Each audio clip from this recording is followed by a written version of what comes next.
continue avec Ruth parce qu'il y a beaucoup de choses à dire et beaucoup de choses à apprendre de la Megillat Ruth. Et on a parlé la semaine dernière du fait que la Megillat Ruth, c'est la victoire du bien. On n'a pas parlé de ça. On a parlé du fait que c'est la victoire d'Araba, Rivka, que c'est la victoire sur la Atmada. Vous vous rappelez ce que c'est la Atmada? On a parlé de ça la semaine dernière. Ça vient de quel mot Atmada? Tamid. C'est la persévérance. C'est-à-dire qu'on voit que Ruth a persévéré et grâce à ses forces de persévérance, elle est arrivée à être la mère de Malchut. Maintenant, ce que je voudrais, c'est qu'on voit d'où vient Ruth et comment elle est arrivée à ce qu'elle est arrivée. Ruth, on remet un peu les choses au clair. Ruth, c'est celle qui va donner naissance à David. David, c'est son petit-fils. Non, son arrière-petit-fils. Elle donne naissance à Oved. Oved donne naissance à Ishaï. Et Ishaï donne naissance à David. Maintenant, on va voir d'où, je pense que c'est très important, de savoir d'où elle vient, Ruth. Et on va faire un petit récapitulé, récapituler un petit peu l'histoire de Ruth pour savoir le chemin qu'elle a fait. On voit que Ruth, elle s'efforce énormément de se coller à Naomi. Naomi, après qu'elle ait perdu ses biens. Il y a eu d'abord, au début, ils sont partis à Moab, et ils ont perdu leurs biens. Après avoir perdu leurs biens, le mari est mort. Après que le mari est mort, les 2 enfants sont morts. Et Naomi se retrouve avec ses 2 belles-filles, Ruth et Orpa. Et Naomi veut retourner à Bethléem, en Eretz Israël, et en fait, elle dit à ses 2 calottes, à ses 2 belles-filles, retournez d'où vous venez. Vous êtes les filles de rois, c'est-à-dire vous êtes des princesses. Je n'ai rien à vous donner. Rien. Ni argent, ni enfant. Elle dit, je suis trop vieille, si j'avais pu mettre encore un enfant au monde. Alors peut-être qu'il y aurait eu une chance que vous restiez avec moi. Mais j'ai rien à vous donner. J'ai plus de kavod, j'ai plus d'honneur. J'ai quitté le pays d'Eretz Israël avec beaucoup de honte, puisqu'ils se sont enfuis au milieu de la nuit pour échapper aux plaintes du peuple.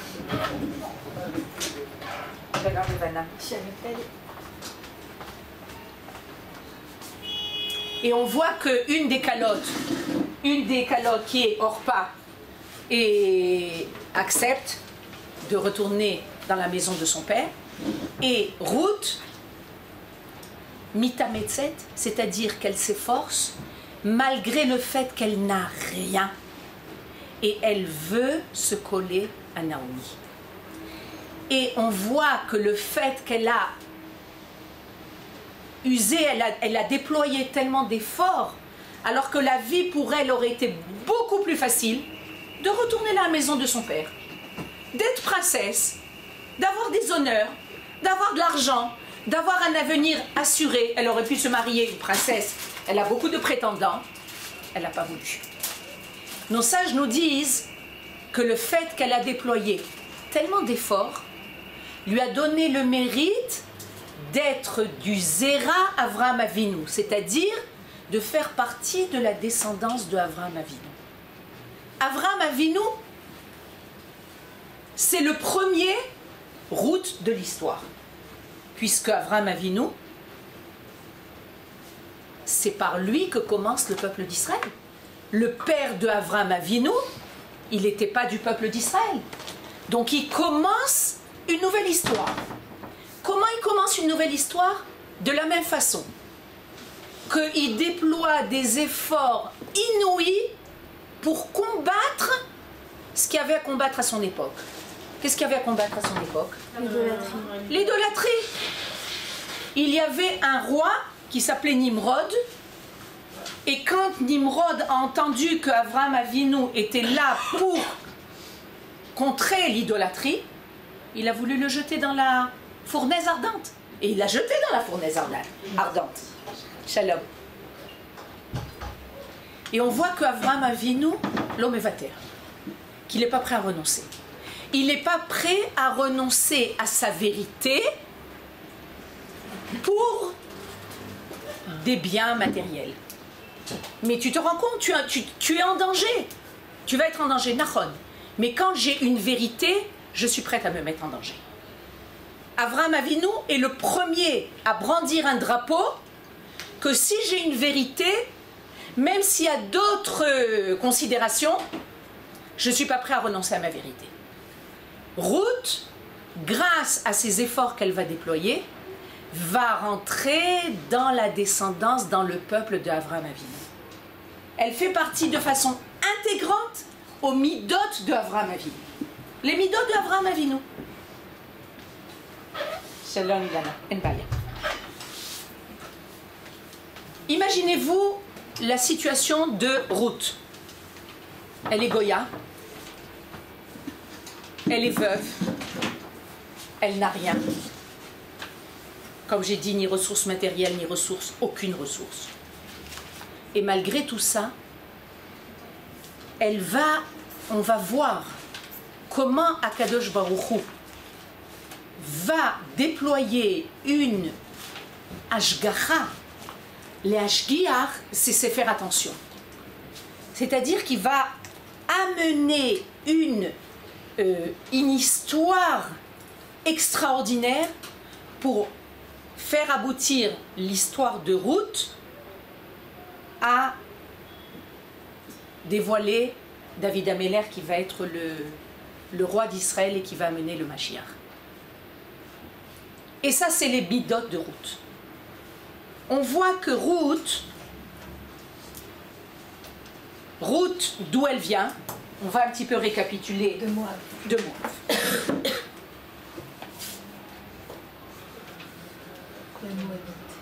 Ruth de Moab. Tout le monde qui sait qui est Moab? Hein? Tout le monde sait qui est Moab? On va récapituler un tout petit peu. Moab, c'est l'enfant qui est né, Ah oui, de Lot, de l'inceste avec. de l'inceste avec la fille de Lot. Maintenant, on va voir comment le chemin que va prendre Lot et le chemin que va prendre Ruth. On va faire un parallélisme qui est un parallélisme, à mon avis, important. Là, on a Ruth, d'accord? Et là, on a Lot. L'autre Ruth. Qui était Lot? Oui, Le neveu d'Abraham. D'accord? Maintenant, de Lot va sortir Moab. D'accord? Et de Ruth va sortir David. Quelles sont les caractéristiques de Lot? Lot, qui est donc le neveu d'Avraham Avinu. Lot a perdu son père, qui était le frère d'Avraham Avinu, quand il était jeune. Et qu'est-ce qu'a fait Avraham? Il a pris sous son aile. Ken. Si je comprends bien, alors ça veut dire aussi que David est descend de Lot ou pas du tout? Il a fait, on va arriver. Il a fait. On va faire ce parallélisme et tu vas voir comment on arrive, Bémet, à tout ça. Lot, c'est le neveu d'Avraham Avinu. Lot s'est retrouvé orphelin de père.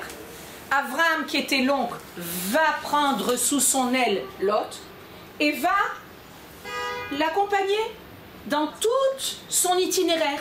Quand Avraham Avinu va quitter Ur Kasdim, il va commencer son chemin vers Eretz Israël, c'est évident que Lot fait partie du convoi d'Avraham Avinu. C'est évident. Donc Lot est un peu comme le fils d'Avraham. quand arrive le moment où il s'installe et que chacun a des troupeaux, Ken, il y a une querelle qui se crée. Les troupeaux de Abraham étaient des troupeaux qui avaient une muselière. Pourquoi? Pour ne pas prendre, ne pas manger aucune herbe qui ne lui appartient pas. D'accord? C'est-à-dire qu'Abraham était très marmire, il faisait très attention qu'il n'y ait pas de vol. Alors que tu te dis, bon, une bête, elle a pris une petite herbe qui ne m'appartient pas. Non, Abraham faisait très attention. Quand Lot, lui aussi avait des troupeaux, a vu que Abraham faisait tellement attention aux propriétés qui n'étaient pas les siennes, ça l'a dérangé. Il a dit à Abraham, on va se séparer. Toi, si tu vas à droite, moi je vais à gauche, si tu vas à gauche, moi je vais à droite. On voit chez Lot que malgré le fait qu'il a été élevé par Abraham et que Abraham lui a donné toute confiance et toute sécurité, Lot va se séparer. Il se sépare de Abraham. C'est-à-dire, il se sépare, nos sages nous disent qu'il se sépare du Hamoud Haolam. Mazé Hamoud Haolam, le pilier du monde. Quand on parle d'Avraham Avinu, on parle du pilier du monde. Pourquoi il se sépare du pilier du monde? Tu ne te rends pas compte? Qui était Avraham Avinu? Vous savez que lorsqu'on est dans une certaine situation et qu'on se trouve devant une lumière qui est très grande, souvent ça nous fait réaliser nos manques à nous. C'est-à-dire quand tu es dans une certaine clarté, mais tu vas rencontrer quelqu'un qui illumine tellement, il y a deux possibilités. Soit tu vas dire, moi cette personne elle illumine tellement, ben, je vais me rapprocher parce qu'elle est pleine de lumière. Ou tu vas te dire, moi, il y a tellement de lumière que ça va augmenter chez moi l'obscurité. Il y a deux possibilités, vous comprenez? C'est-à-dire que finalement l'autre, qu'est-ce qu'il a fait? Il s'est séparé.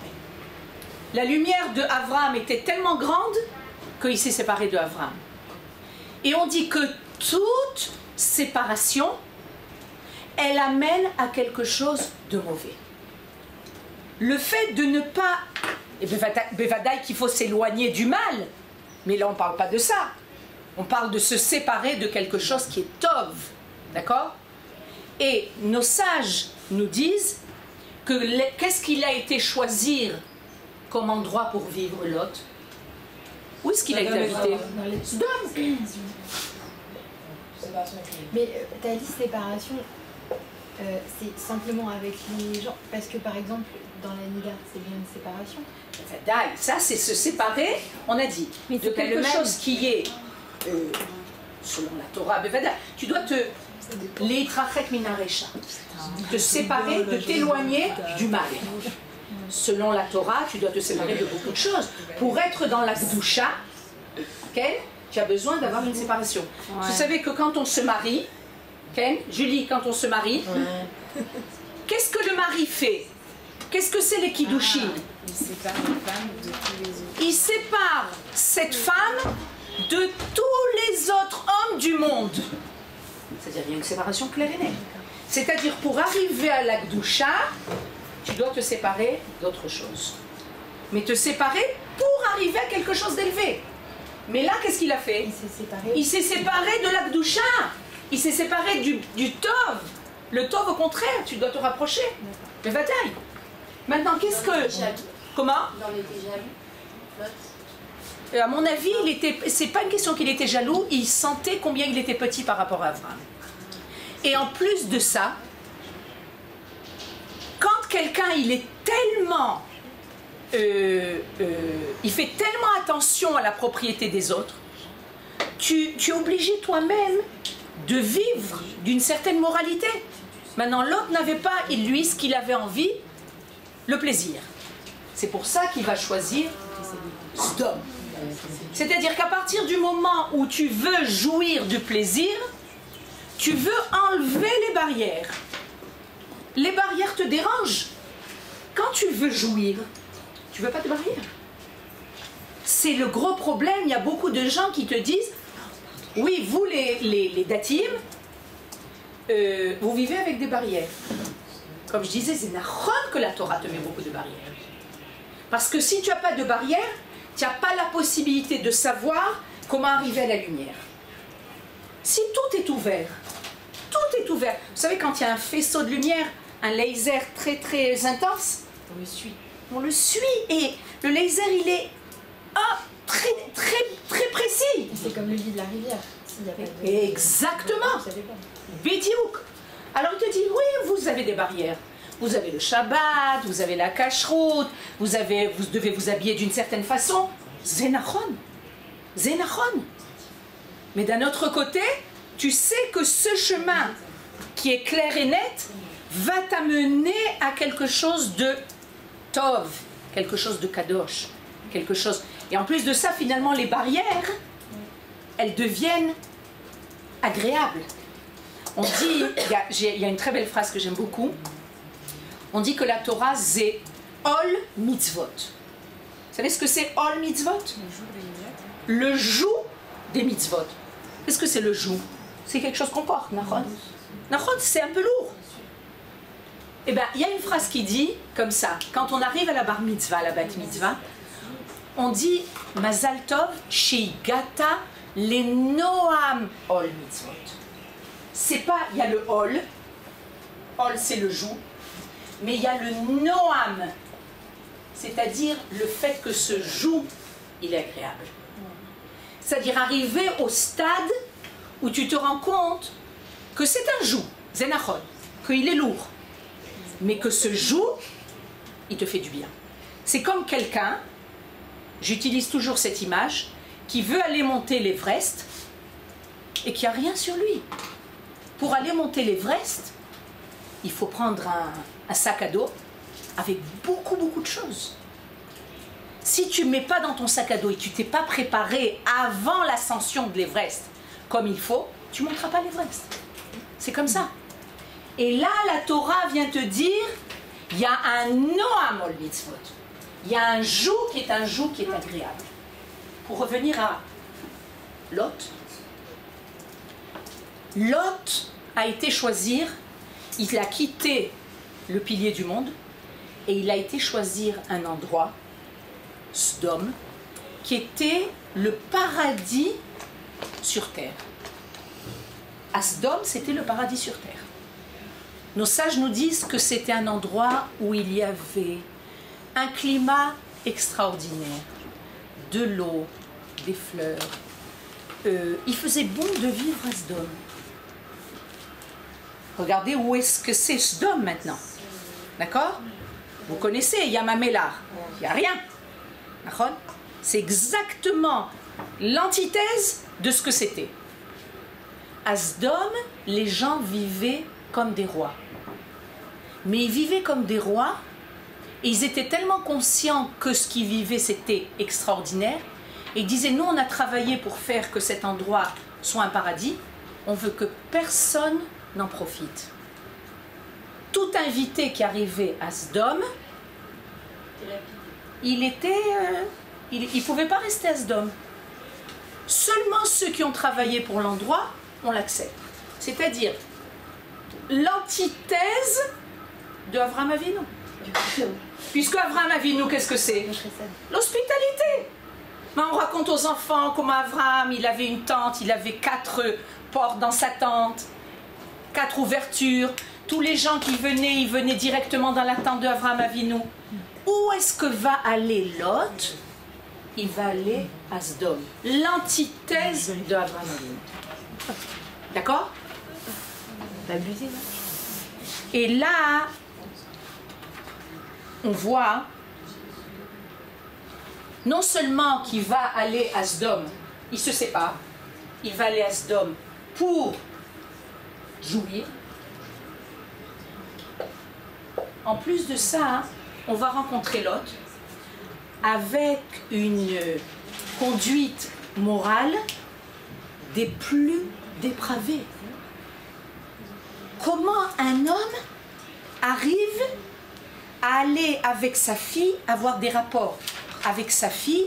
Alors on nous dit, il dormait et il dormait pas. Vous savez, cette situation où tu n'es pas complètement endormi.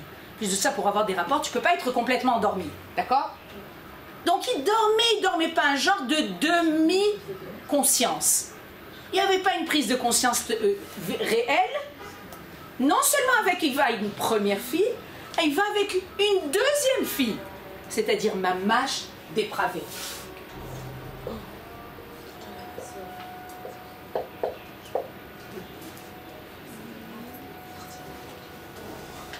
Il va mettre au monde Moab. Moab, c'est la fille qui va donner le nom Mi-Av, du père.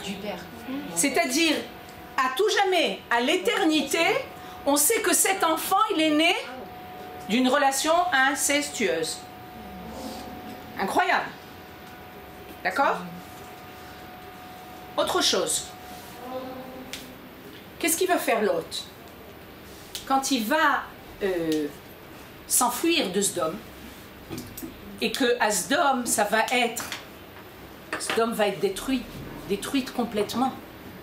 Akadosh Baruch Hu ne peut pas supporter qu'il y ait un endroit dans le monde où il y a une telle cruauté. Les gens soient tellement égoïstes. Ça peut pas. Ça ne peut pas subsister dans un monde de Akadosh Baruch Hu. Et il va complètement effacer Sdom. Mais il va sauver. Hein? Pourquoi il ne le fait plus aujourd'hui? Pourquoi il ne le fait plus aujourd'hui? Peut-être que Bémet,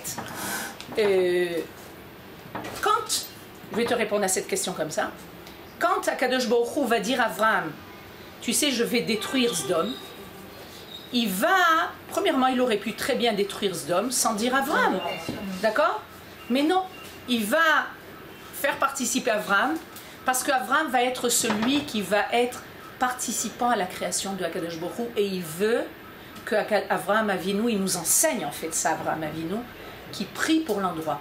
Même si on a un endroit qui est plein de méchanceté, qu'est-ce qu'il fait Abraham Avinu? Il va dire à Akadosh Baruch Hu, Khalil Allah. Vous savez ce que c'est Khalil Allah? Que Dieu nous en préserve. Il dit à Dieu que Dieu nous en préserve. Slichat Yona. Il va poser condition. Il va premièrement prier pour Sdom.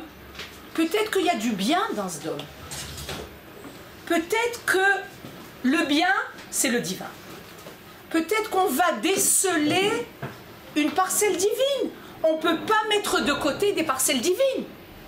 Alors il va dire peut-être qu'il y a des tzadikim. Non, il n'y a pas de tzadikim.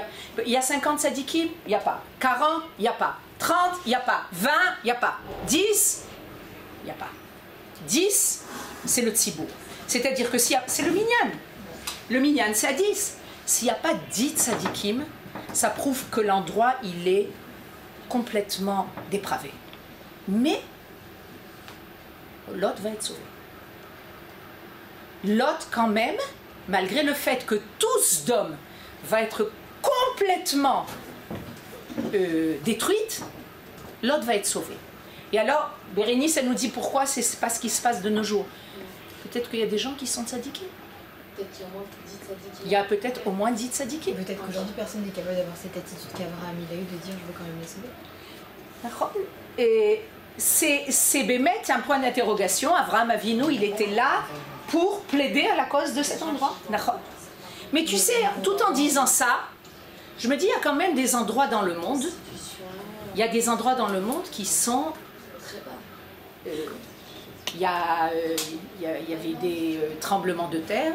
En l'espace de 4 minutes, il y avait 40 000 morts. Des tsunamis, tu te dis, regarde, il y a quand même des manifestations de la nature qui amènent à te dire, qu'est-ce qui s'est passé dans cet endroit? D'accord? Bon, on n'est pas... Mais là, on vient nous enseigner que Lot, il faisait partie de ceux qui voulaient jouir. Quel? Non, aucun problème. Comment? 10, c'est le minyan. 10, c'est une communauté. C'est-à-dire que il y a une apparition du divin lorsqu'il y a 10 personnes. C'est pour ça qu'on a besoin de 10 personnes pour le Kaddish, pour faire la tfila. Il y a quelque chose qui se révèle dans le chiffre 10. C'est marrant parce que moi, je pensais que c'était seulement chez les Juifs. Il faut croire que ce n'est pas seulement chez les Juifs. Il y a quand même une communauté humaine qui se révèle avec 10 personnes. C'est intéressant. C'est quelque chose à peut-être qu'il y a 10 façons... quand il y a 10 personnes, il y a 10 façons de voir la réalité du monde et ils arrivent à être ensemble. 10, c'est la gématria de Yud, c'est Hachem. Nachon. Okay. Mais je pensais que c'était seulement dans le peuple d'Israël. Mais là, on voit avec Zod qu'il y a quand même une notion de 10. Mais il a fait tchouva, Lot, c'est une bonne chose. Il a fait. D'abord, il a fait. Pour être sauvé. Il a fait. Et on va voir. Pour le moment, je suis dans le stade où je veux mettre en évidence qui était Lot et qui était Ruth. D'accord? Parce que Ruth vient de Lot. D'accord? Maintenant, Ruth, on a dit la séparation. Et on voit que Ruth, qu'est-ce qu'elle dit quand Naomi va dire à Ruth, sépare-toi de moi. Il y a Féméod. Elle va lui dire, ton Dieu est mon Dieu. Ton peuple est mon peuple. Où tu mourras, je mourrai. Je me sépare pas. Et tu iras j'irai. Hein? Non, je sais pas. Qu'est-ce que tu disais? Non, Où tu iras, j'irai. Nahon, tu as raison. Où tu iras, j'irai. Elle chante du Sheila là. Hein? Qu'est-ce que tu dis? tu m'as dit Elle chante du Sheila là. Non, non, pas du tout, parce qu'elle l'a suivi. Assume. C'est une chanson. Oui. Non. Je faisais pas du tout allusion à C'est pas la grave. chanson. Ruth vient faire exactement, nous montrer l'antithèse de Lot. C'est-à-dire la réparation de son ancêtre. Là, la séparation et là, l'unité. Elle se lie à Naomi et elle se lie au peuple d'Israël. C'est-à-dire qu'elle veut pas se séparer. La deuxième chose, Sdom, là où est-ce qu'elle va, Ruth? Elle ne va pas vers la jouissance. C'est-à-dire au contraire, elle s'éloigne de là où elle aurait pu avoir une vie beaucoup plus facile. Là, si je vais chez mon père, je vais avoir une vie beaucoup plus facile. Je retourne dans un endroit où je peux continuer à être princesse. Là, elle va vers la difficulté. On voit comment Ruth se lie à la difficulté. Pas la jouissance, par rapport à la jouissance, la difficulté. Mais elle ne choisit pas la difficulté parce que c'est la difficulté. Elle choisit la vérité de vie, une vérité de vie qui lui convient et qui entraîne beaucoup de difficultés. D'accord? Avec Lot, on voit un comportement qui est un comportement dépravé et on voit chez Ruth une sniout extraordinaire. On raconte comment elle était, d'abord comment elle se penchait pour aller glaner les épis de blé. C'est le semel, le symbole de Ruth, c'est la tsniout. C'est d'ailleurs la raison pour laquelle Boaz a fait attention à elle. Parce qu'il a vu qu'elle avait un comportement qui était différent des autres, dans cette tsniout. Vous savez, il y a des fois, on voit une personne, tu n'as pas besoin qu'elle parle. Juste, tu vois comment le port d'elle-même, il y a quelque chose qui émane de la personne. Quelque chose de tsanoua. Qui est-ce qui va naître de Ruth? Lui va naître de Moab. De Ruth va naître le Mashiach, David Amelech. C'est-à-dire qu'on voit qu'il y a une différence totale, non seulement une différence, qu'il y a une réparation de l'acte de Lot.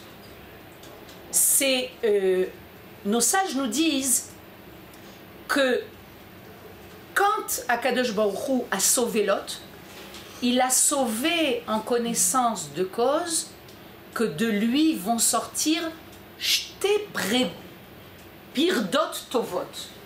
Mazé pirdot tovot. Shte pirdot tovot. Qu'est-ce que c'est shte pirdot tovot? Une pirda, c'est deux. C'est, je crois que c'est la femme de l'âne. L'ânesse. Okay? Une ânesse. Une khamorette.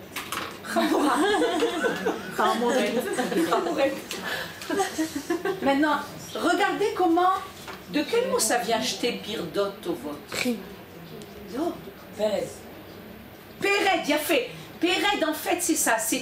C'est une ânesse, mais c'est une jonction entre. Ah, ça y est, je sais. Entre le cheval et l'âne. Hein?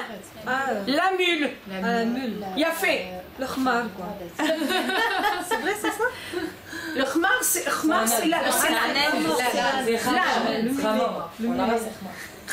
Ah ben là, c'est encore pire. C'est le bâtard. C'est le bâtard. Il a fait. C'est un bâtard. Vous savez qu'un bâtard, ça vient d'une relation qui ne peut pas être. Et quand on parle d'une mule, c'est une relation entre un cheval et une ânesse. Mais d'où vient ce mot pirdot? Pirdot, c'est mule. Todaraba. Ça vient du mot leipared. Ouais, c'est pareil. C'est pareil.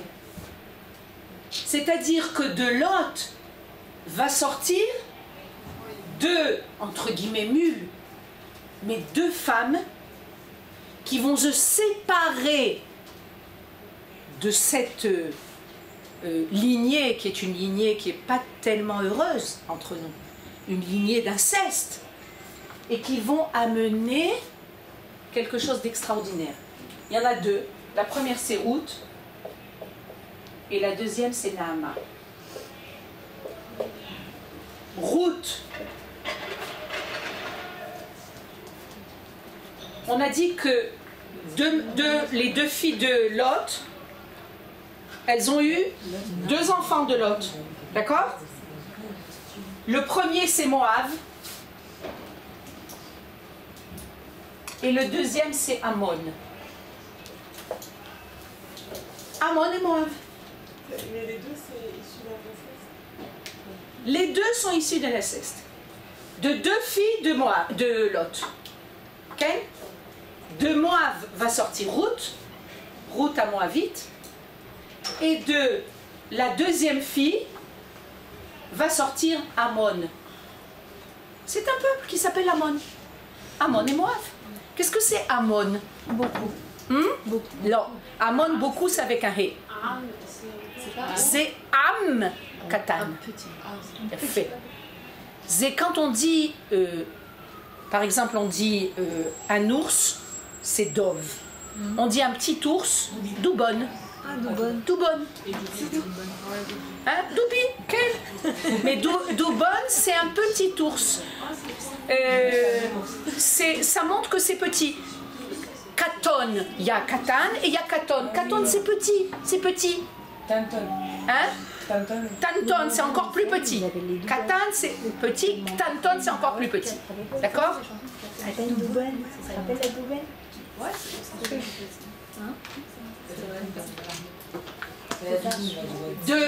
De la deuxième fille va sortir un enfant qui s'appelle Ammon, c'est-à-dire Am Katan.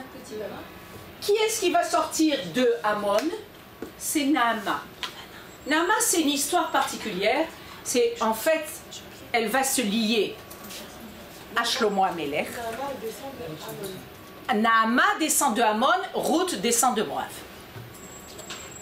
Quand Akadosh Baruch Hu va sauver Lot, il a, 2 secondes, il a en tête en fait, évidemment, qu'est-ce qui va sortir de Lot à travers les générations. Okay. Vous pouvez répéter d'où vient Shte Pirdot Tovot. J'ai pas compris. Nos sages nous disent que Akadosh Baruch Hu a sauvé Lot parce que de lui vont sortir Shte Pirdot Tovot. C'est-à-dire 2 femmes qui sont bonnes et qui vont récupérer en fait le mauvais de leur naissance. D'accord? Imaginez-vous, on a l'habitude de dire, c'est-à-dire quelqu'un, il est né d'une union pareille, c'est quelqu'un qui est... C'est terrible. En même terre. Mais Akadosh Baruch Hu a en tête tout ce qui va venir après, dans l'avenir. Et de cette union de Lot va sortir deux femmes qui vont être des femmes qui vont avoir un lien avec la descendance du Mashiach. Quand Avraham Avinu, il a fait la Brit Mila, il y a 3 anges qui viennent. Un ange qui vient pour Bikur Cholim, pour le guérir de la Brit Mila, il avait 90 ans. Le deuxième ange vient lui annoncer qu'un enfant va naître. D'accord? Le premier ange, c'est Raphaël. Raphaël vient annoncer la guérison, les rapotes, Refoua Shlema. Raphaël, ça vient de guérison. Le deuxième ange vient annoncer la naissance de Yitzhak, et il va s'appeler Michaël. D'ailleurs, quand on veut avoir une bonne nouvelle, on dit que Michaël vient nous annoncer une bonne nouvelle. Et le troisième ange, c'est Gavriel. Gavriel, c'est Milachon Gibor. C'est-à-dire que Gibor, c'est aussi dans des choses difficiles. C'est-à-dire une force. Hein? Les Idgaber, ça vient surmonter. C'est-à-dire que Gavriel, c'est celui qui va arriver et il va annoncer à Avraham Avinu que Sodome va être détruite. D'accord? Maintenant, Sodome va être détruite et l'ange va apparaître à Lot. D'ailleurs, on dit, si un ange apparaît à quelqu'un comme Lot, il faut croire qu'il a quand même un petit peu de mérite. Sinon, il n'aurait pas eu le mérite d'avoir un ange. Et après, on va voir quand même quel mérite il a eu Lot. D'accord? Et il va lui dire que Sodome va être détruite. Et il lui dit de prendre sa famille, de s'éloigner de Sodome et de ne pas regarder en arrière. Il n'était pas marié, Lot, Bevadaï qu'il était marié. Il avait une femme et il avait des filles. Mais la Torah nous raconte que la femme de Lot a regardé en arrière et qu'elle est devenue statue de sel. D'ailleurs, quand on va dans la direction de Yamamelach, il y a toujours un endroit où c'est comme quelque chose d'élevé comme ça. On nous dit, ça c'est la femme de Lot. Quelle angoisse. Elle est devenue sel. C'est une des raisons pour laquelle, quand il y a quelque chose de difficile, on nous dit, tu sais quoi, va de l'avant.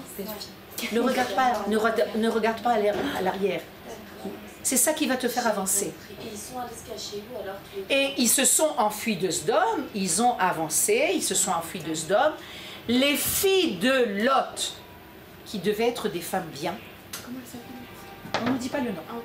On ne nous dit pas le nom des filles de Lot. Ça devait être des femmes bien, parce que quand elles ont vu la destruction de Sodome, c'est devenu Esh Vegofrit. C'est quoi Esh Vegofrit? C'est un incendie total. Tout est monté en fumée. C'est-à-dire que tout a été incendié. Et Gofrit, c'est-à-dire qu'il y a aussi de la comment on appelle le gaufre, hein? C'est comme du goudron. Hein? Non, comme du soufre. C'est pour ça que là-bas, à l'endroit de Yamamelach, il y a beaucoup de minéraux. Ken? C'est-à-dire que dans cet endroit, Akadosh Baruch Hu a fait pleuvoir des minéraux et tout a pris feu et tout s'est complètement détruit. C'est pour ça que maintenant la mer elle est salée. Bevadaï. Et c'est pour ça qu'on nous dit que viendra le temps. Pour le moment, la mer, l'endroit de Yamamelach, c'est un endroit qui vient nous rappeler qu'est-ce qu'il y avait à Sodome. Et que si Bémet, tu n'es pas hospitalier et que tu fais pas de recette, fais attention. C'est là, on voit tout ça. Mais viendra le temps où l'eau de Yamamelach ne va plus être Malouar. C'est un des signes de la Géoula. Pourquoi? Il y a un très beau midrash qui nous dit comme ça. Il nous dit pourquoi l'eau de Yamamelach elle est tellement salée. Parce qu'on nous dit que l'eau de Yamamelach elle ne donne pas. Elle reçoit de l'eau, mais elle ne donne pas. Celui qui ne donne pas, il ne vit pas. Il n'y a pas de vie dans Yam HaMelach. Il n'y a aucune vie. Il n'y a pas de poisson. Il n'y a pas de vie. On ne peut pas vivre dans une quantité de sel tellement importante. D'accord? Mais on nous dit que viendra le temps où le Yam HaMelach ne sera plus maloir. Pourquoi? Parce qu'il va y avoir une ouverture entre le Kinneret et Yam HaMelach. Et qu'il va y avoir une eau qui va être donnée de façon réciproque.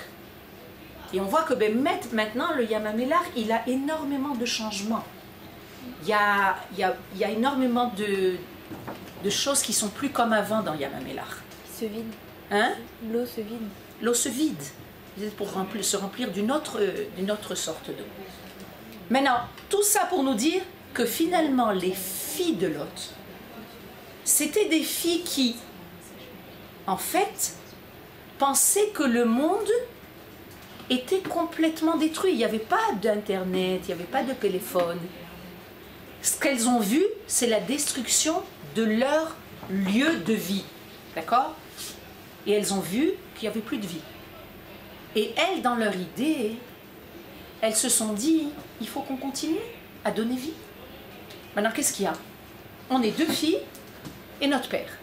Pour continuer à leur intention était une intention qui était positive. Et d'ailleurs, nos sages nous disent que de là, on voit que l'intention des filles de Lot était positive, mais l'intention de Lot n'était pas positive. Mais si jamais il était ivrogne, ça veut dire qu'il n'était pas totalement conscient. C'est ce qu'on nous dit. Dans la Torah, on nous dit, il dormait pas. D'accord. Il y avait quelque chose qui était entre les deux. Et qui a pris plaisir en fait. Bidiouk. C'est-à-dire, il y a comment est-ce qu'on va? Mais il était dans un état second. Un état second, mais un état où c'est pas complètement d'inconscience. Comment on va savoir? Il y a une très belle étude qui vient nous dire comment on va savoir si cette union, c'était une union qui était mauvaise, totalement mauvaise, ou qu'il y avait quand même une bribe de positif. On va voir ça au courant des générations. Ça va prendre des générations et des générations. Est-ce que de cette union va sortir quelque chose de bien? Comment? De ce qu'il en ressort, oui. Il y a fait. Qu'est-ce qui va ressortir? Deux femmes. Ruth et Naama. Et de là, on voit que ce que la Torah nous dit, il y a un pasouk dans le Sefer Dvarim qui nous dit Moavi ve'amoni lo yavo bekal Hashem. Qu'est-ce que ça veut dire? Les gens de Moab et les gens de Ammon ne rentreront pas dans l'assemblée d'Israël, l'assemblée de Dieu. Et la précision, c'est chez les mâles, chez les hommes. Donc nos sages nous disent qu'en fait, l'union première, au niveau de Lot, c'était une union qui était mauvaise. Au niveau des filles, c'était une union qui était positive. De là, les hommes ne peuvent pas rentrer dans l'assemblée de Dieu, c'est-à-dire dans le peuple d'Israël, mais les femmes, oui. Comprenez? C'est clair? Non, j'ai pas. Il y a une halakha dans la Torah, dans le Sefer Dvarim, qui nous dit comme ça Amoni ve'moavi lo yavo bekal Hashem. On va le marquer.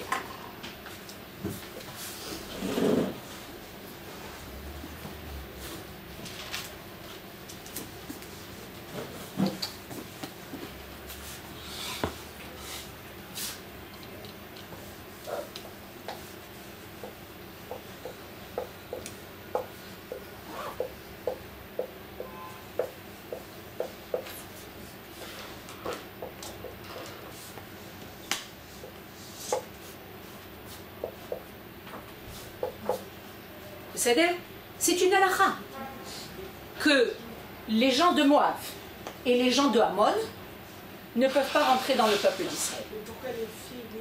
Il y a fait. Premièrement, parce que c'est pas marqué c'est marqué au niveau masculin. C'est comme si tu disais Yerushalmi Vetela Vivi. Tu parles d'homme. C'est pas marqué Yerushalmite. Ça aurait pu être marqué Amonim Vemoavim, de façon générale, au pluriel. Là, c'est au singulier masculin. De là, on apprend que les hommes de ces deux peuples n'ont pas le droit de se convertir. À tout jamais.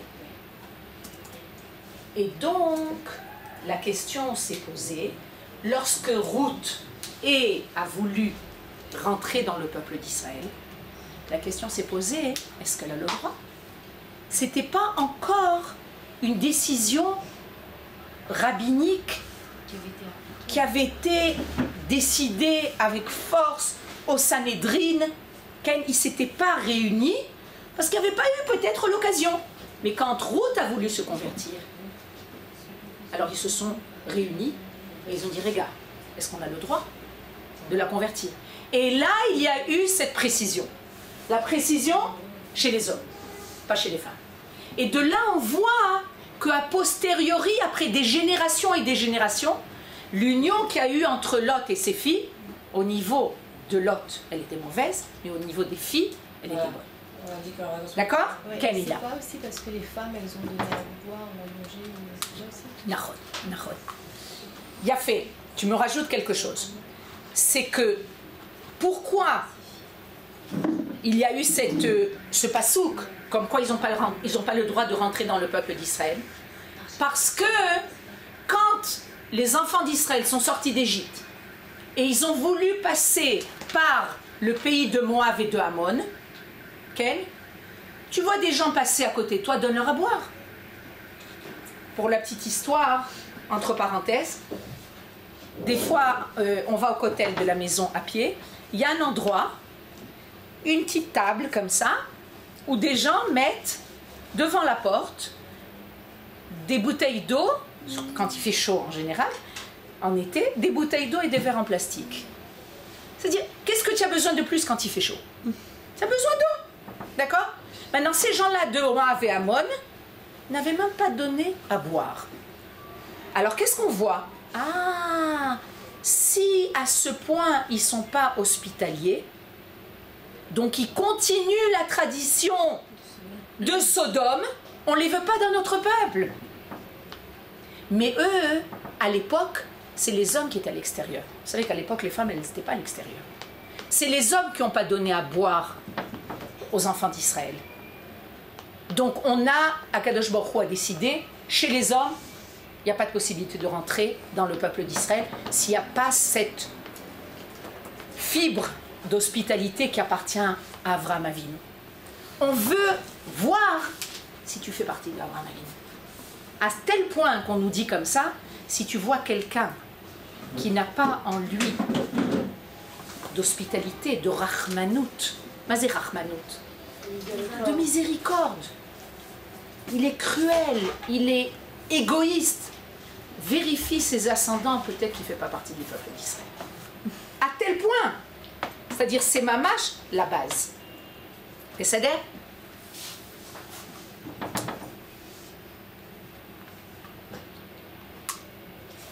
on voit que Ruth, elle y a une récupération. La Torah vient nous dire que lorsque, en fait, c'est la Megillat Ruth, c'est la victoire sur le mal.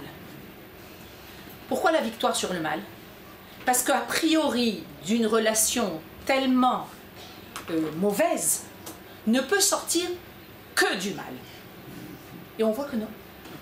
C'est-à-dire que même dans le mal le plus profond, tu peux trouver une bribe de tov, une bribe de quelque chose de positif. Tout le travail du peuple d'Israël, c'est de amener à la Géoula. C'est quoi la Géoula? La Géoula, c'est sauver l'obscurité. Il y a énormément d'obscurité dans le monde. Et quand il y a de l'obscurité, c'est qu'en fait, il n'y a pas de divin.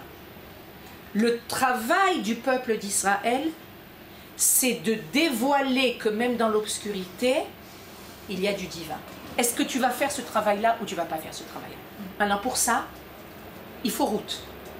Il faut que Ruth nous montre sa persévérance, sa vérité, sa tsniyut, sa volonté de faire partie du peuple d'Israël. Naomi, elle lui dit, tu sais Ruth, j'ai rien à te proposer. Mais finalement, qu'est-ce qui va se passer? Elle va mettre au monde un enfant qui fait partie de la famille de Naomi, de son mari. Ken, je veux faire partie du peuple d'Israël. Vous vous rappelez l'histoire de Tamar et Yehuda? Tamar et Yehuda, c'est la même chose. C'est-à-dire, c'est Tamar qui était mariée avec le premier fils, il est mort. Le deuxième fils, il est mort. Le troisième fils, Yehuda, il décide de ne pas lui donner. Il dit, il va mourir aussi. Si déjà il y en a 2 qui sont morts, il vaut mieux pas que je lui donne. Tamar, elle veut une chose, c'est faire partie du peuple d'Israël. Et elle se déguise en prostituée. Elle va attirer Yehuda. Elle va avoir des rapports avec Yehuda. Et de là vont naître des jumeaux. Zérach et Péretz. De Péretz va sortir le Mashiach. C'est-à-dire d'Afka, de cette volonté d'appartenir au peuple d'Israël. Tamar aussi, elle venait d'un peuple. Elle ne vient pas du peuple d'Israël. C'était une guillorette. Cette volonté d'appartenir au pilier du monde. Regarde, mais tu vas mettre de côté tout ce que tu as? Oui, je vais mettre de côté tout ce que j'ai parce que je veux être lié à des valeurs qui sont des valeurs éternelles. Si pour ça, je ne dois plus avoir de gloire, d'honneur, d'argent, d'enfants. Ruth aussi, elle ne savait pas que finalement allait naître cet enfant. Qui allait... Et comment va être appelé l'enfant qui va naître de Boaz et de Ruth? Oved. C'est ce nom. Mazé Oved. Mazé Oved. C'est quelqu'un qui travaille. Tu n'es pas venu dans ce monde pour te la couler douce. C'est pas dans ce monde. Tu es venu dans ce monde pour travailler. Oui, mais ça demande des efforts, Nachon. Mais c'est seulement lorsque tu te rends compte que tu emploies des efforts que tu sens que tu as une place dans ce monde. Oved. Oved Hachem. La Megillat Ruth, c'est une louange, une chanson de louange sur les guérim. Guérim, les gens qui se convertissent. Parce qu'en fait, Ruth, c'est une convertie. Et on nous dit comme ça, Agiyur ou Nitzachon. Le fait de se convertir, c'est une victoire. Ager nolad begoyut. Celui qui se convertit, il est né goy. Mitametz, mitgaber, v'magia la yadut. Celui qui se convertit, il déploie des efforts extraordinaires. Et pour arriver au judaïsme, pour arriver à faire partie du peuple d'Israël, il a besoin de renoncer à énormément de choses. Il ne peut pas rester, c'est-à-dire c'est vraiment se couper de ce qui ne lui convient pas pour s'allier avec beaucoup de renoncement de soi-même à quelque chose qui lui convient, à quelque chose où il sent que c'est lui. Le Rav nous dit que lorsqu'on est sorti d'Égypte, on n'était pas juif. On était hébreux. On était tous des hébreux. On était les enfants de Yaakov. D'ailleurs, on nous dit Bnei Israël yatsu miMitzrayim.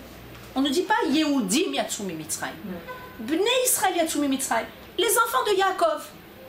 C'est une famille qui a grandi et qui est sortie d'Égypte. Et là,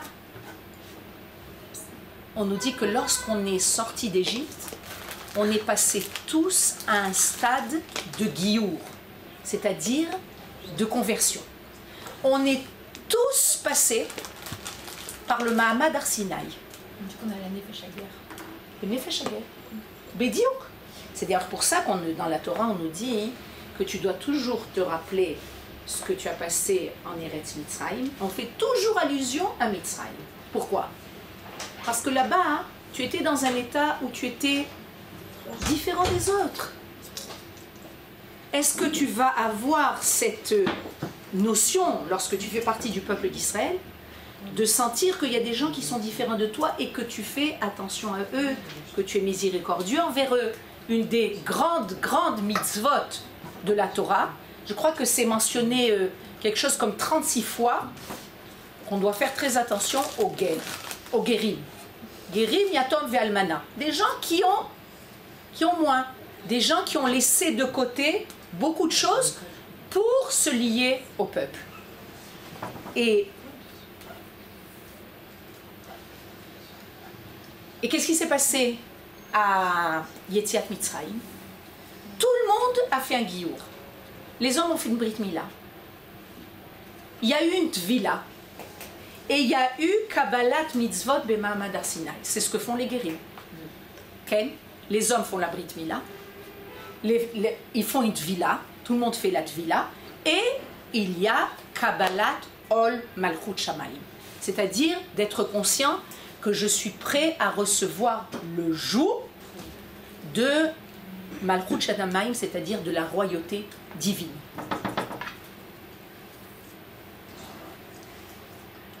Et ce qui nous dit, Anashim Esuyamim, Ichru Meat, et il y a certaines personnes qui ont été un petit peu en retard. Ve mitztarfim elenu b'malach hadorot.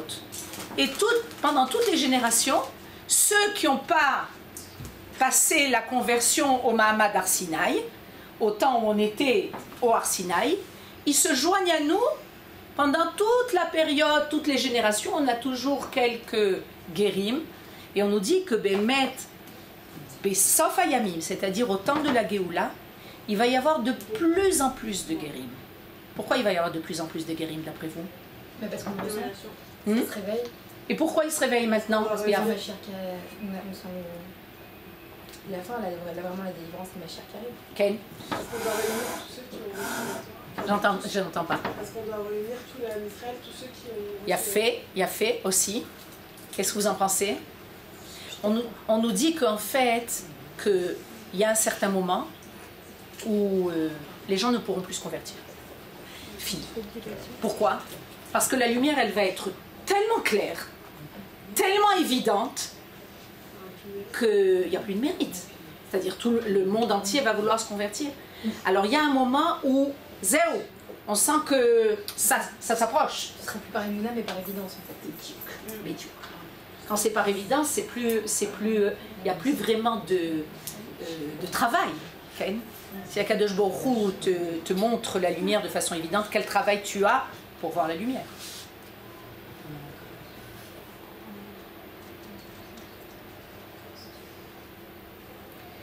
On nous dit que à la sortie d'Égypte, on est sorti Berichouch Gadol.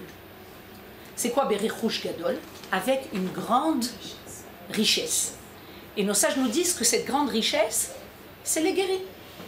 C'est les guérim qui se joignent à nous, au peuple d'Israël, pour s'enrichir. Quand un guerre se joint au peuple d'Israël, il amène avec lui des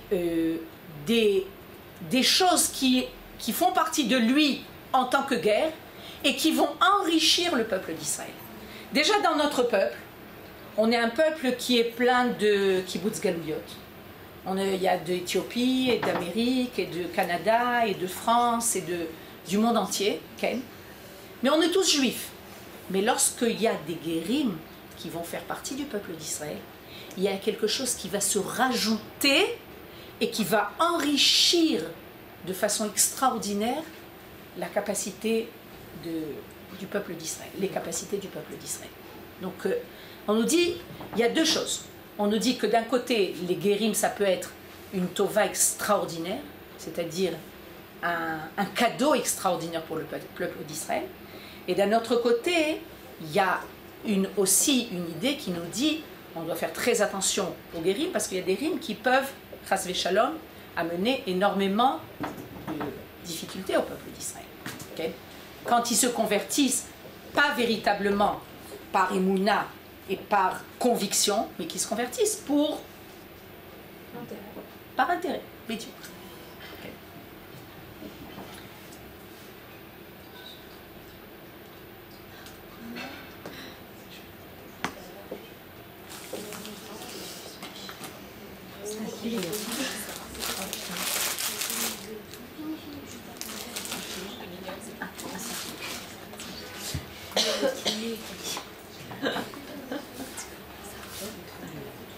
Vous allez tenir.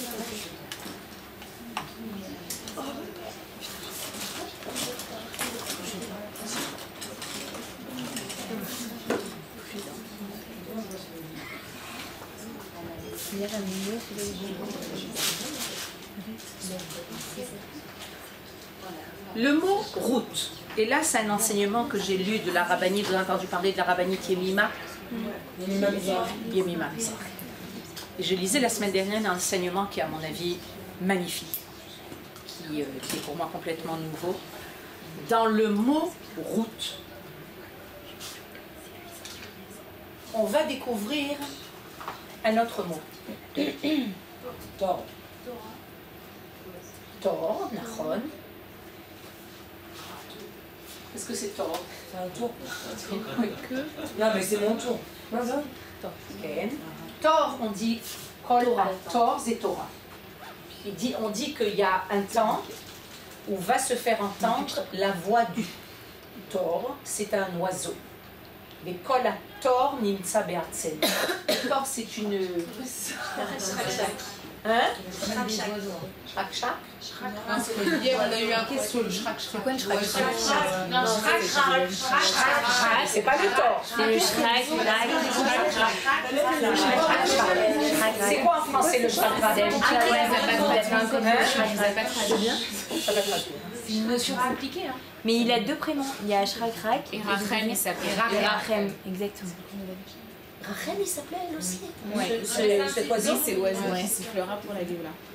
Ah, et ben le Tor, si je ne me trompe pas, c'est une. Je ne sais pas comment le traduire. C'est aussi un oiseau. Et on nous dit que viendra le temps de la Géoula, et viendra la voix, se fera entendre la voix du Tor. Vekol Tor Nishma Be'artsen. Et la voix du Tor va être entendue dans notre pays. Nos sages nous disent, ça fait un parallélisme avec Torah. C'est-à-dire que plus la voix de la Torah se fera entendre dans notre pays, plus on saura que la Géoula s'approche. Vous pouvez répéter en hébreu?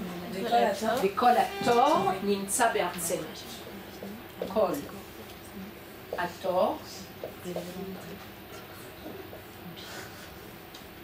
Nimtsa Be'artsen. Dans notre pays. Comment? Artsen, Eretz Shelanu. D'accord?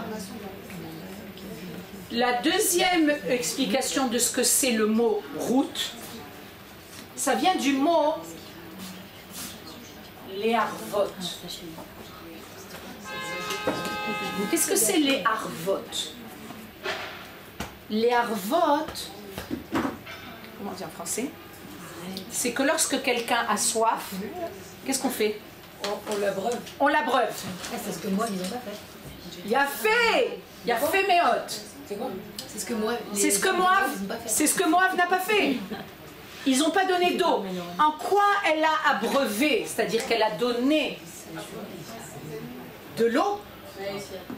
On dit que les Harvod, elle a donné naissance à David Améler, qui va être celui qui va écrire les Télim, qui vont abreuver le peuple d'Israël de ces chansons. C'est-à-dire que Ruth va abreuver à travers David. Qu'est-ce qu'on a besoin? Mais va dire qu'on a besoin d'eau. Mais quelle est l'eau véritable du peuple d'Israël? C'est la Torah Les paroles. et les paroles divines. C'est-à-dire les chansons de David Améler, c'est les Téhilim dans toutes les générations. En toute situation. On est heureux, on dit les Téhilim. On est angoissé, on dit les Téhilim. On est triste, on dit les Téhilim. On dit tout le temps les Téhilim. C'est-à-dire que, pourquoi? Parce que David Améler est celui qui a passé le plus de douleurs possibles et imaginables. Et c'est celui qui est arrivé à être David Améler. C'est-à-dire qu'il a réussi, malgré toutes les difficultés, à tout relier à la présence divine. Il y a une phrase dans les Téhilim qui est très belle. Et vous la connaissez. Peut-être que je vous l'ai déjà dit, mais on la redit. Il dit comme ça. Achat sha'alti me'et Hashem. Les vakesh. Ota avakesh. Vous voulez qu'on le marque? C'est dans le C'est dans le Téhilim 27, c'est le... Ah, il a fait Kol hakavod. Tu les connais par cœur. C'est une petite brillante.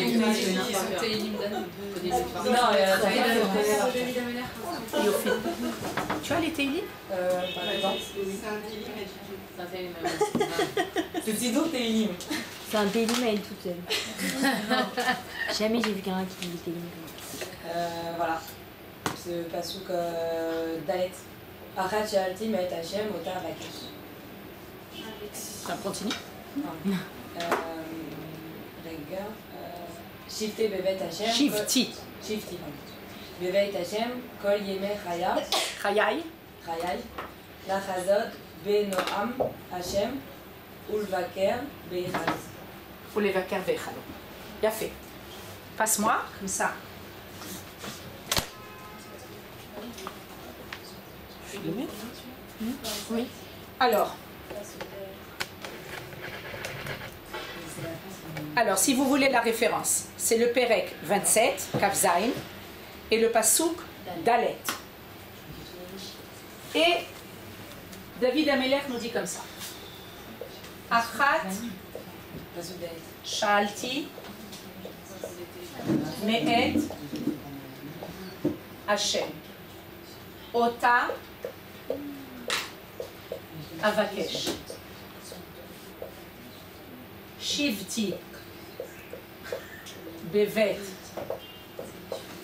Hashem Kol Yeme Chayai Lachazot Benoam Hashem ou Levaker Be'echalo. C'est-à-dire le passouk Dalet. David Améler vient nous dire il a une demande à Kadosh Baruch Hu. Extraordinaire. Une chose, il a. Achat shalti. Une chose. Je demande à Dieu. Qu'est-ce qu'il demande? Ota vakesh. C'est ce que j'espère, c'est ce que je désire. D'accord? Et maintenant, il va nous dire qu'est-ce qu'il veut. C'est bien d'avoir qu'une seule chose. En général, une personne, un individu, il a beaucoup de demandes à Kadosh Baruch Hu, que les enfants ils soient en bonne santé, que je trouve mon mari, que j'ai des enfants, que... Okay? Il y a beaucoup de choses, que j'ai de la parnassa. Lui, il demande une chose. Tout est concentré en une seule et même demande. Shivti bevet Hashem. Que je puisse m'asseoir dans la maison de Dieu.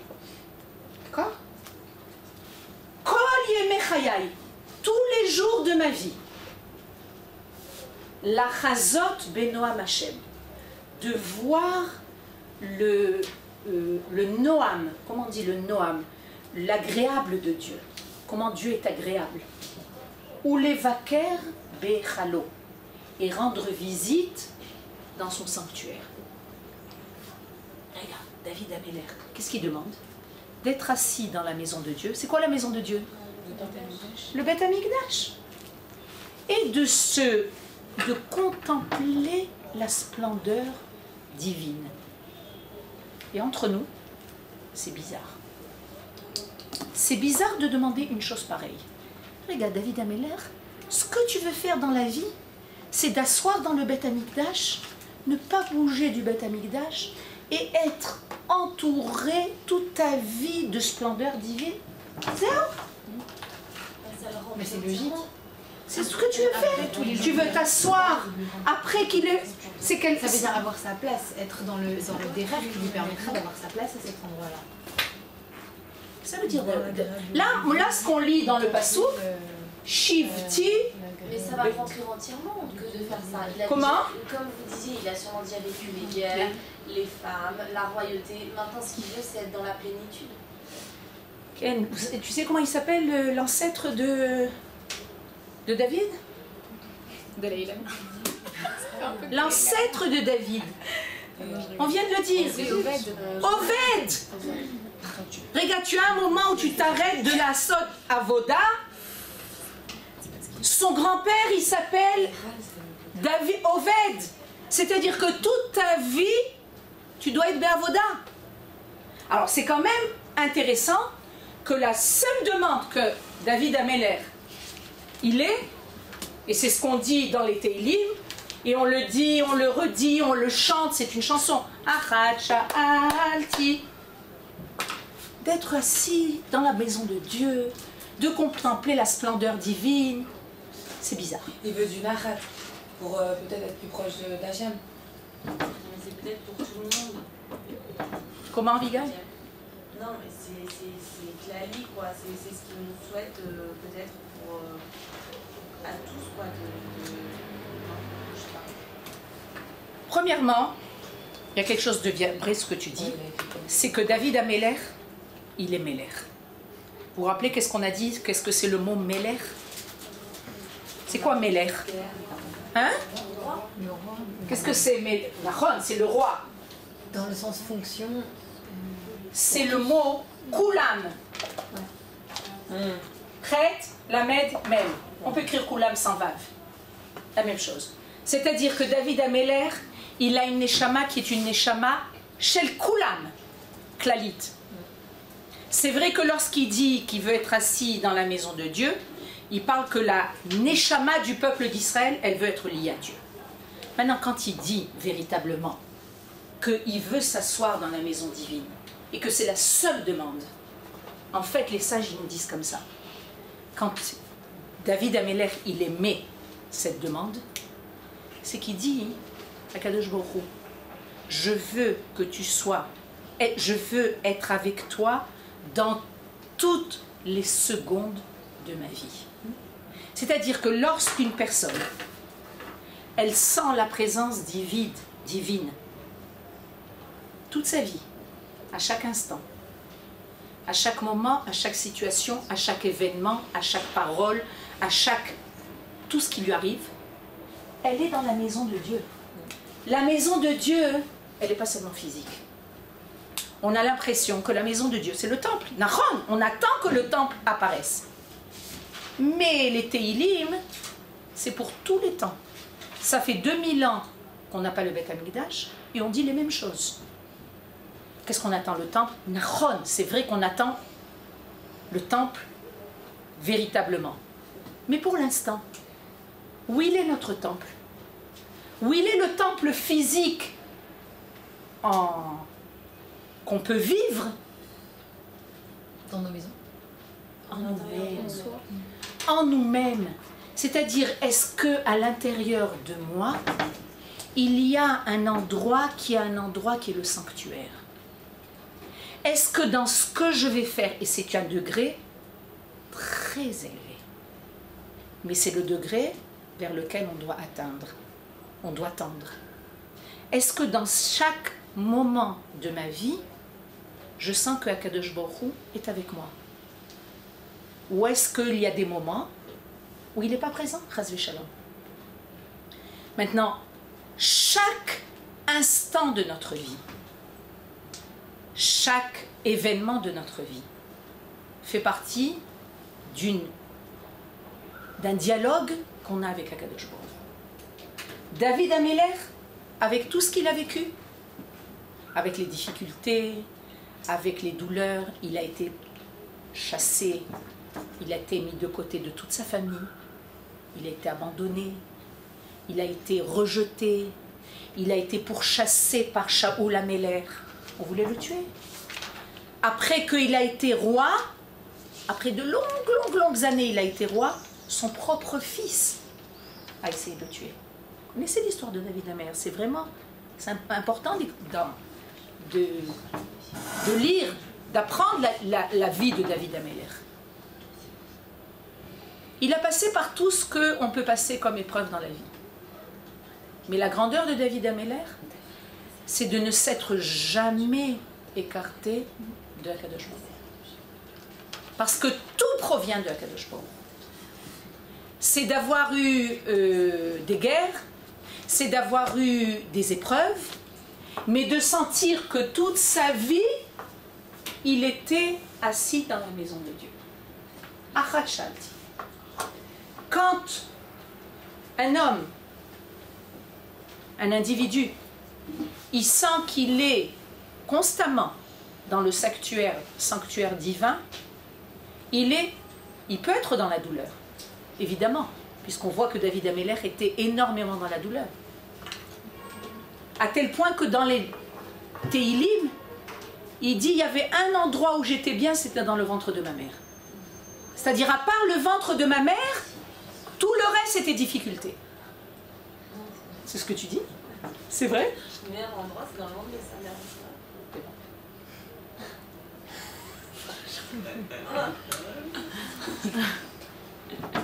Mais dans le ventre de la mère, c'est quelque chose de naturel. Après, c'est un travail. Après, c'est Zéoven. Après, c'est travailler pour révéler le divin. C'est autre chose. Okay?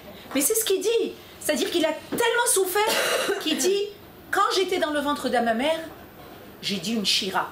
C'est-à-dire, j'ai dit une louange à Kadosh Baruch Hu, tellement j'étais bien. Mais David Ameller, il a écrit 5 livres de Teilim, et c'est ce qui va abreuver le peuple d'Israël, et le peuple d'Israël va vivre, continue à vivre, énormément de difficultés. Comment il tient le coup? Par le fait que Akadosh Baruch Hu accompagne. Le fait que malgré la difficulté, la lumière est encore plus forte que l'obscurité. Et là, on est parti de Ruth. Maintenant, Ruth, il y a encore un mot. Et ça, c'est la rabbinite Yemima. Ruth, ça vient du mot vater. Vous savez ce que c'est les vater? C'est abandonné. C'est pas abandonné. Ah, laisser couler. Renoncer. Renoncer. Renoncer. C'est-à-dire, toute l'histoire de Ruth vient nous montrer comment il vitra. Elle a renoncé. Et c'est ce qu'on a dit tout au long de Il y ce a cours. beaucoup de concessions. Exactement. Beaucoup de concessions. C'est-à-dire que, à son propre niveau, il y a en fait, a priori, elle perd tout. C'est des concessions qu'elle a appris à aimer. C'est des concessions qui proviennent d'une vérité de vie qui est tellement forte que les concessions ne sont pas grandes lorsque tu vis quelque chose de Quand on va dans les mecs, c'est ce qu'on dit. Ruth, ça vient du mot levater. Levater, autodavar. Elle a renoncé, comme on a dit, famille, titre, argent, jouissance, reconnaissance, famille, enfant, avenir. Okay? Mais Dieu, qu'en venant ici, on parlait avec mon mari, comment Avraham Avinu, il a fait la Kedat Yitzhak. C'est-à-dire que, a priori, tu te dis, comment c'est possible d'accepter, Akadosh Baruch Hu lui dit, donne-moi ton fils. Alors je lui ai dit, quand Akadosh Baruch Hu te demande quelque chose, tu le fais. Mais c'est renoncer à tout. C'est-à-dire que Avraham Avinu, c'est l'évater, c'est Ruth. C'est renoncer à quoi? Renoncer à ta émouna. Regarde, c'est celui qui enseignait la émouna dans le monde. l'hospitalité, la bonté, la émouna dans un Dieu unique.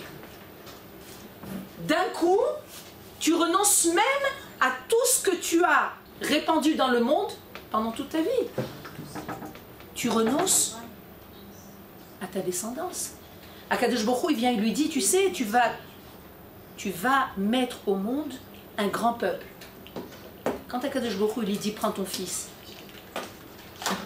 regarde, il aurait pu venir et dire à Akadosh Baruch Hu, regarde, et tout ce que tu m'as promis, ça ne va pas se réaliser. Tu m'as promis un grand peuple, j'ai qu'un fils, comment tu veux que ça se réalise? Si Akadosh Baruch Hu, il demande, je pose pas de question. Route, c'est la même chose. C'est l'évater. C'est renoncer, c'est-à-dire se trouver devant la grandeur divine et renoncer à ses propres besoins parce que tu es devant la grandeur. Mais à quel moment elle a compris que c'était la vérité, que c'était ce qu'elle voulait? Comment ça s'est développé chez elle? On ne nous raconte pas. On ne nous dit pas. Oui, je sais, mais est-ce que en rencontrant son mari, en rencontrant sa belle famille, Non. À mon avis, Naomi. C'est quand Elle avait Naomi en voyage. Naomi, pas la rejeter, mais lui a dit de partir. à mon avis, c'est la rencontre avec Naomi. sa belle-mère? Parce que Naomi représente, vous savez que quand Naomi a perdu son mari, a perdu ses enfants, elle n'avait plus rien. Plus rien. C'est-à-dire, on dit, celle qui a le plus souffert. Ceux qui sont partis, ils sont partis. Mais elle, c'est celle qui reste. Et d'ailleurs que quand elle va arriver à Bethléem, elle dit aux gens de Bethléem, ne m'appelez plus Naomi. Naomi, ça vient du mot naïm, agréable. Noam, quelque chose de qui est agréable. Elle dit, appelez-moi Mara. Amer. Mais qu'est-ce qu'on voit de Naomi dès le début? Va-ta comme Naomi. Après toutes les douleurs, elle s'est levée. C'est-à-dire, elle s'est levée. Elle a allé de l'avant.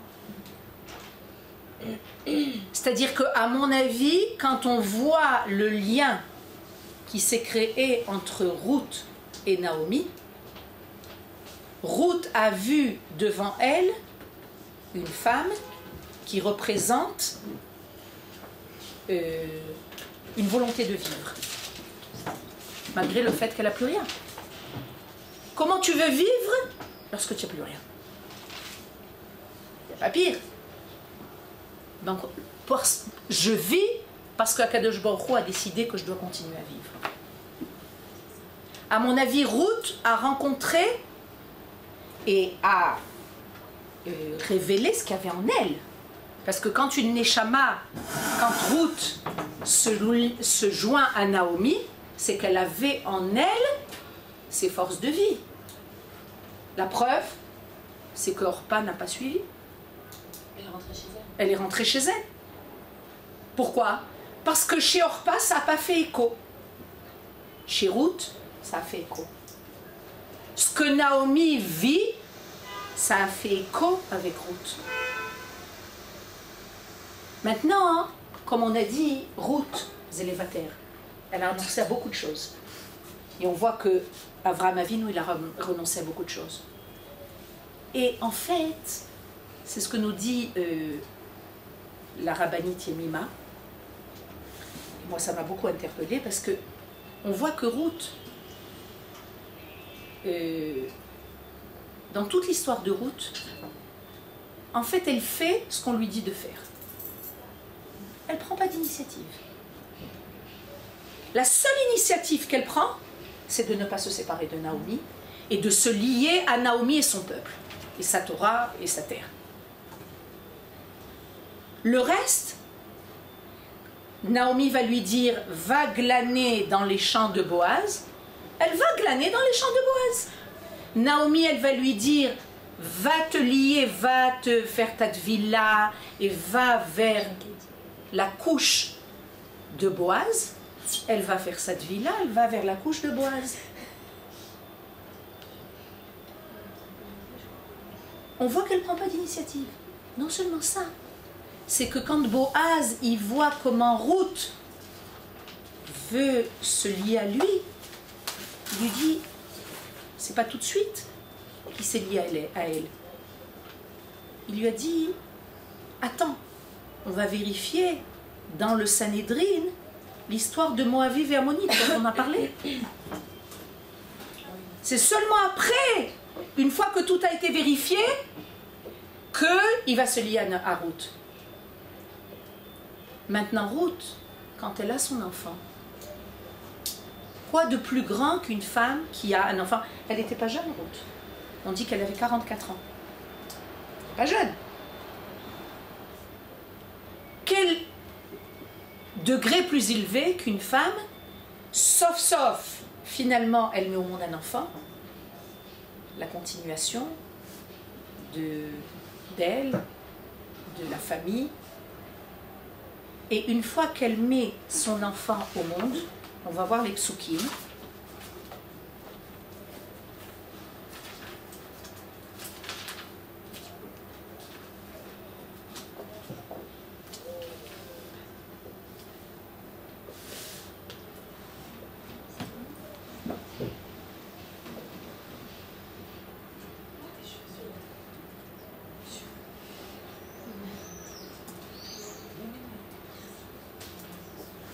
Une fois qu'il a eu, le Sanhédrin s'est réuni pour vérifier que Ruth avait le droit de rentrer dans l'assemblée d'Israël. Vayomru kolam, et le peuple entier a dit, Asher Béchar ve'askeni medim, tout le peuple a dit, et les sages, les notables de la ville, Iten Hashem et Aisha abba al beitecha, que Dieu donne la femme qui va venir dans ta maison, ils bénissent Boaz, puisqu'ils savent que Boaz va se lier à Ruth. Que Rachel ve Léa, comme Rachel et comme Léa. Asher banu shteen et bet Israël, qui toutes les deux ont construit la maison d'Israël. Ve'aseh chayil be'Ephrata ou krachem be'Bethléem. Et fais soit grand à Ephrata, en Ephrate, et tu vas répandre ton nom à Bethléem. Premièrement, comment on le bénit? D'avoir une maison qui se construit comme Rachel et Léa. Vous vous rappelez que quand on a étudié sur Rachel et Léa, c'est deux apparitions du peuple d'Israël. Rachel, c'est le côté physique, vous vous rappelez? Léa, c'est le côté, c'est par les yeux, le côté spirituel. Là, ils bénissent Boaz de construire une maison qui est une maison qui va lier les deux forces. C'est ça le Mélène. Il va lier toutes les tendances du peuple d'Israël. D'accord? Veillez Beitra, et que ta maison soit comme la maison de Péretz. On a fait allusion à Péretz tout à l'heure. C'est-à-dire une maison qui va faire apparaître le Mashiach. Asher Yalda Tamar le Yehuda, qui a fait naître, qui a donné naissance de Tamar avec Yehuda. Mina Zera Asher Iten Hashem Lecha Mina Ne'arazot, que tu aies une liaison avec cette femme. Vaikar Boaz et Ruth, et Boaz a pris Ruth. Vateilo Leisha, et elle a été sa femme. Vayavo Eléa, il a été avec elle. Vaiten Hashem la Erayon. C'est une expression qui est très rare dans la Torah. Et Dieu a donné une grossesse. C'est-à-dire que c'est la volonté. Des fois on se dit, bon, il y a une relation, va naître un enfant. Non, Dieu a voulu de cet enfant de façon Vaïten la Hashem Erayon. Qu'il a voulu de cet enfant. Vatelet ben. Et elle a enfanté d'un fils.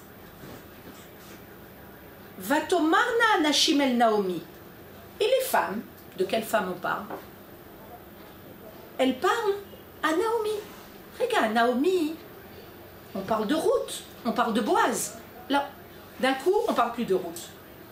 Baruch Hashem asher lo ishbit l'argoel hayom, vayikare shmo be'Israël. Et là, on nous parle plus de Ruth. C'est-à-dire que Ruth, même quand elle a mis au monde son enfant, elle a fait son rôle et elle s'écarte. C'est-à-dire que cet enfant, il va faire apparaître quelque chose de tellement grand qu'on nous dit que celle qui va élever cet enfant, c'est pas Ruth. Après que Ruth, on nous dit que Ruth a mis d'enfant au monde, on parle plus de Ruth. Vatikar Naomi et Ayeled. Et Naomi, elle a pris l'enfant. Vateshiteo Becheka. Et elle l'a pris dans son sein. Vateilo Leomenet. Et c'est elle qui va l'élever. Vatikranalo Ashrenot Shem. Et c'est les voisines qui vont donner le nom à cet enfant. Yulad ben le Naomi. Est né un enfant à qui? À Ruth? Là. À Naomi. Vatikrena Shmo Oved. Et elles vont l'appeler Oved. Vous vous rendez compte? C'est-à-dire qu'après tout ce qu'elle a passé, Ruth, d'accord? Avec tout ce qu'elle a renoncé, en fait, elle vient remplir son rôle dans le peuple d'Israël, pas pour qu'on parle d'elle. Quand une femme, une mère, elle a beaucoup de force dans une maison, beaucoup d'influence. Une maman, c'est quelque chose c'est une puissance, on a besoin. Là, Ruth vient nous enseigner qu'est-ce que c'est le vitour. Elle sait qu'elle remplit son rôle. Tsniout. Elle n'est pas mise en évidence. Ce qui est mis en évidence, c'est la royauté d'Israël. C'est nachon que finalement, il y a toute la Megillah qui s'appelle Megillah Ruth. D'accord? Mais dans la Megillah, on vient nous montrer que finalement, ce qui est le plus important, c'est pas l'individu, c'est le peuple. Tout ce qu'elle a fait, comme renoncement à elle-même, comme effort pour faire partie de ce peuple, va donner naissance à la royauté d'Israël. Parce que la royauté d'Israël, le David Melech Israël qui va naître, c'est un roi qui doit laisser place au Melech Malché Amari.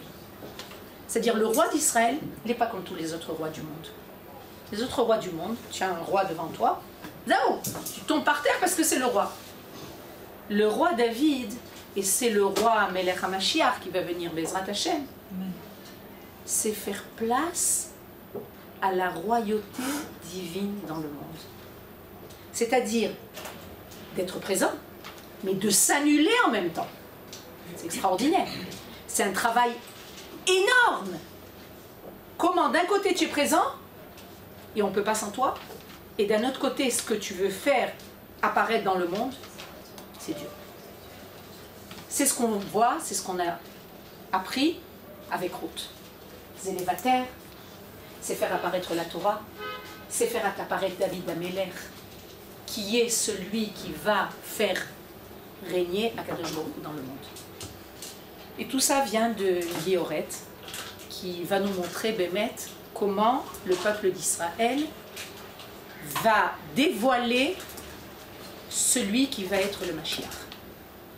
Et tout ça pour montrer que même les choses les plus graves qui existent dans le monde peuvent être récupérées. On est parti de Lot avec ses filles, de Moab qui est né d'une relation incestueuse, et de finalement arriver à David Amelech.